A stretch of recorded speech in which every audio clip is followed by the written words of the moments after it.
बिस्मिल्लाहिर्रहमानिर्रहीम। टॉपिक है जी हमारा structured risk. Basically structured risk आपका फाइनेंशियल स्ट्रक्चर्ड प्रोडक्ट से रिलेटेड होता है। ये ब्रॉडली दो तरह की हो सकती हैं, कोलैटरलाइज्ड ऑब्लिगेशन भी हो सकती है और आपका एसेट बैक्ड सिक्योरिटीज़ भी हो सकती हैं। लाइक एसेट बैक्ड सिक्योरिटीज़ के एग्जांपल हम इस तरह से ले सकते हैं कि लाइक बैंक से अगर कोई लोन लेता है तो बैंक को ये रिस्क है कि वो लोन वापस उसको मिलेगा या नहीं मिलेगा। किसी भी पर्टिकुलर प्रोजेक्ट के लिए अगर बैंक से लोन लेते हैं तो रिस्क तो हमेशा वहाँ पर होता है कि लोन शायद वापस ना मिले।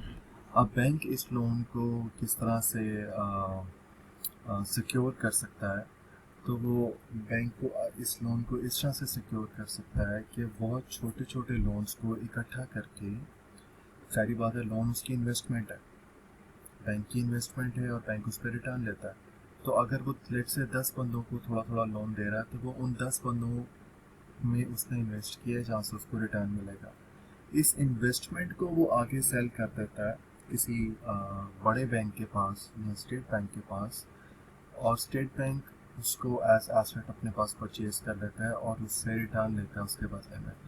तो बैंक का जो बेसिकली रिस्क है, बैंक अपना रिस्क शिफ्ट कर देता है उस पर जिसको उसने ये इन्वेस्टमेंट बेची है, यानी किसी और फाइनेंशियल इंस्टीट्यूशन ने जब इन इन्वेस्टमेंट्स को बैंक से ख़रीद लिया तो अब रिस्क उसका है, बैंक का नहीं है, और बैंक बीच में अपना रिटर्न लेगा।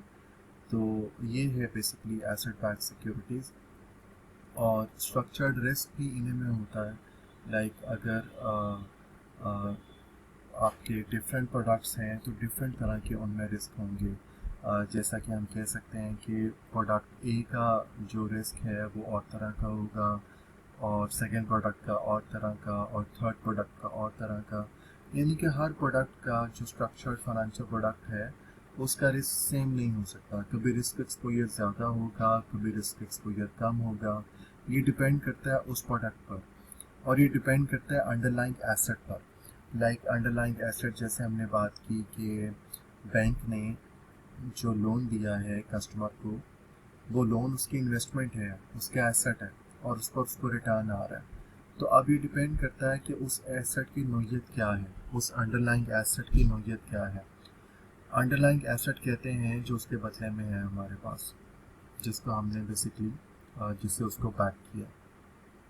तो अगर तो कस्टमर डिफ़ॉल्ट होने के चांसेस ज़्यादा हैं या कस्टमर के डिफ़ॉल्ट होने के चांसेस कम हैं, तो ये चीज़ डिपेंड करती है, ये चीज़ डिपेंड करती है कि रिस्क क्या है उस प्रोडक्ट का।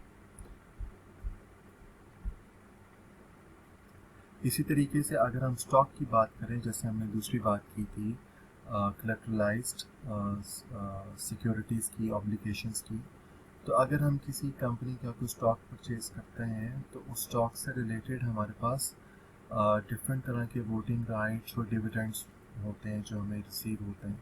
तो लेट्स से अगर वोटिंग राइट्स और डिविडेंड्स अवेलेबल नहीं है तो इसका मतलब है कि हमारी से नहीं है उन स्टॉक्स के बदले में कंपनी के अंदर। सो ऑल डिपेंड कि हमने किस तरह का स्टॉक परचेज़ किया है। तो जिस तरह का हम स्टॉक परचेज़ करेंगे उसके अकॉर्डिंगली हमारा जो है वो रिस्क होगा उस प्रोडक्ट के अंदर। यानी कि स्ट्रक्चर्ड रिस्क से मुराद ये है कि जो अंडरलाइंग एसेट है, इस एसेट के जो डिफ़ॉल्ट फीचर्स हैं वो उस रिस्क को डिफ़ाइन कर रहे हैं कि ये रिस्क है, कितना है, कम है, ज़्यादा है, इसकी अकरेंस के चांसेस क्या हैं, ये सारी की सारी चीज़ें। और बेसिकली ये जो आपके होते हैं, जैसे हमने भी स्टॉक की बात की है कि स्टॉक की किसी एक पर्टिकुलर डेट पर, एक पर्टिकुलर टाइम पे उसकी प्राइस होती है और वो अप एंड डाउन हो सकती है। तो ये जो नोट है ये बहुत इंपॉर्टेंट है स्ट्रक्चर रिस्क के हवाले से, that with many structure products your return depends on the level of underlying on a single day. जैसा कि हमने अभी स्टॉक की बात की थी, तो स्टॉक की प्राइसेस जैसे मैंने पहले कहा कि कम ज़्यादा होती हैं, तो किसी एक डे के हिसाब से जब हम उसको देखेंगे कि इस पर हमारा रिस्क क्या है, इस पर हमारा रिटर्न क्या है, तो वो एक पर्टिकुलर टाइम और उसको एक पर्टिकुलर डे के हवाले से वो उसको डिपिक्ट करेगा। सो जो बॉटम लाइन है इस स्ट्रक्चर रिस्क के हवाले से, वो है अंडरलाइंग एसेट। कि अंडरलाइंग एसेट का जो इनहेरिटेड रिस्क है वो बेसिकली डिपिक्ट करेगा, और उसकी अक्रस के जो चांसेस होंगे या उसके रिस्क का जो लेवल होगा, इंटेंसिटी का, वो सब के सब अंडरलाइंग एसेट पर डिपेंड करता है। और अंडरलाइंग एसेट्स हमने कहा हमारे पास दो तरह से हो सकता है। एक तो एसेट बैक्ड सिक्योरिटीज़ के हवाले से हो सकता है, और एक कोलैटरल डेट ऑब्लिगेशन के हवाले से हो सकता है। सो आई होप कि इंशाल्लाह आपको क्लियर है। Thank you ji.